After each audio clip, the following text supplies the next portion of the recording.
ফুডবে আমার অত্যন্ত প্রিয় একটা সি ফুড স্পেশালিটি ফুড আইটেমের আউটলেট। বেশ কিছু বছর আগে সল্টলেক সিটি সেন্টার 1-এ এদের প্রথম আউটলেট খোলে। এদের দুটো স্পেশালিটি আইটেম নিয়ে এদের রিভিউ আমার চ্যানেলে আছে। পুজোর আগে আভনি মলে শপিং করতে গিয়ে ফুড কোর্টে এদের আউটলেট দেখে আমি ভীষণ খুশি হয়েছিলাম। ভেবেছিলাম এখন থেকে আর এদের স্পেশালিটি আইটেম গুলো ট্রাই করার জন্য আমাকে আর সল্টলেক দৌড়াতে হবে না। তাই তাড়াতাড়ি অর্ডার দিলাম আমার ফেভারিট চিজি বেকড ফিশ, আর তার সঙ্গে এনারাই সাজেস্ট করেছিলেন বাটারফ্লাই প্রন।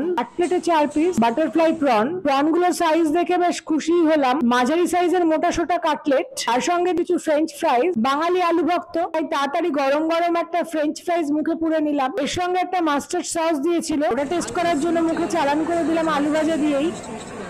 দেখতে আমাদের কাসুন্দির মতো হলেও এটা অনেকটা ইংলিশ মাস্টার্ডের মতো মিষ্টি মিষ্টি ভাব ছিল। সর্ষের ঝাঁজ ছিল তবে অল্প। এটা দিয়ে আলু ভাজা খেতে মন্দ লাগছিল না,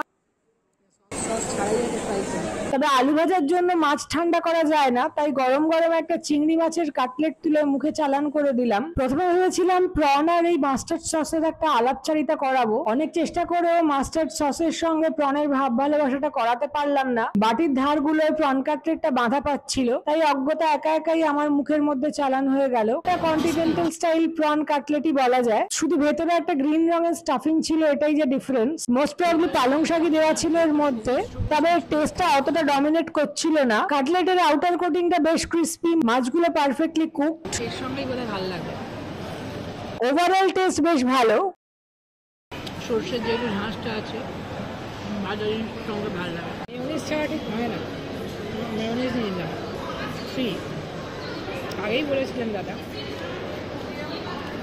এবার এটা জমবে, মেয়োনিজের সঙ্গে পারফেক্ট। রাদার এই কোটিংটার মধ্যে মনে হলো ব্রেডটা একটু বেশি, সেটা একটু স্টিকি স্টিকি লাগছিল। তারপরে চলে গেলাম আমার প্রিয় ডিশটার কাছে। ভালো, কেমন লাগছে? মাকে জিজ্ঞেস করলাম বটে, তবে উত্তর পেলাম না। উত্তরটা ভিডিও শেষে পাওয়া যাবে। গার্লিক ব্রেডে একটা কামড় মেরে দেখলাম, বেশ ক্রিস্পি ছিল, কিন্তু যেটা ভালো লাগলো সাইডে লেগে থাকা এই বেকড ফিশের গ্রেভিটা, ফিশের সঙ্গে গার্লিক ব্রেড কমপ্লিমেন্টারি। ওটা দিয়ে গার্লিক ব্রেডে একটা কামড় বসিয়ে দেখলাম। গার্লিক ব্রেডে সবসময় চিজ বা টোবাস্কো সস দিয়েই খাওয়া হয়েছে, কখনো বেশামেল সস দিয়ে তো খাওয়া হয়নি। এর সঙ্গে কম্বিনেশনটা অপূর্ব লাগছিল। এটা ডুবিয়ে আরো ভালো লাগছে, সসে ডুবিয়ে। তবে এইসব ব্রেড আলু ভাজা খেতে গিয়ে ফিশটা যদি ঠান্ডা হয়ে যায় কেলেঙ্কারি হবে, বেশ ভালো। ফিশগুলো দেখি ট্রাই করি। তাই তাড়াতাড়ি আগে এক টুকরো মাছ কেটে মুখে দিলাম। সাইজে ছোট হলেও মোটামুটি ফ্রেশ, বাসা নরম নরম, মুখে দিলেই মিলিয়ে যায়। ছোট পিসগুলো ছোট ছোট হয়ে গেছে, আগের মতো বড় পিস নেই। তবে গ্রেভিটা আগের মতো অতটা চিজি নয়, চিজটা দেওয়া ছিল, তবে সেটা ওপরে। মেন সসের বেসটা হচ্ছে হোয়াইট সস, মানে বেশামেল সস। অতটা আগে চিজ গদগদ করতো, অতটা চিজ নেই, মাশরুমও কম। এটা একটু মিষ্টি হয়েছে, মানে বেসটা মিষ্টি হয়েছে। ওপরের লেয়ারটা চিজের জন্য সল্টি লাগছিল, আলাদা মনে হচ্ছে। চিজটা উপরে দেবো। 300 টাকার উপর দাম দিয়ে 6 পিস এই কুটি কুটি সাইজের বাসা দেখে মন ভরলো না। আগেই হোয়াইট গ্রেভিতে প্রচুর মাশরুম দেওয়া থাকতো, তবে এবারে 2 স্লাইস মাত্র মাশরুম চোখে পড়লো। প্রথমবার যখন সিটি সেন্টারে খেয়েছিলাম, মাছের সাইজও বেশ বড় ছিল, আর ওপরে চিজ দিয়ে প্রায় ভরে দিয়েছিল, তখন দামও বেশ কমই ছিল।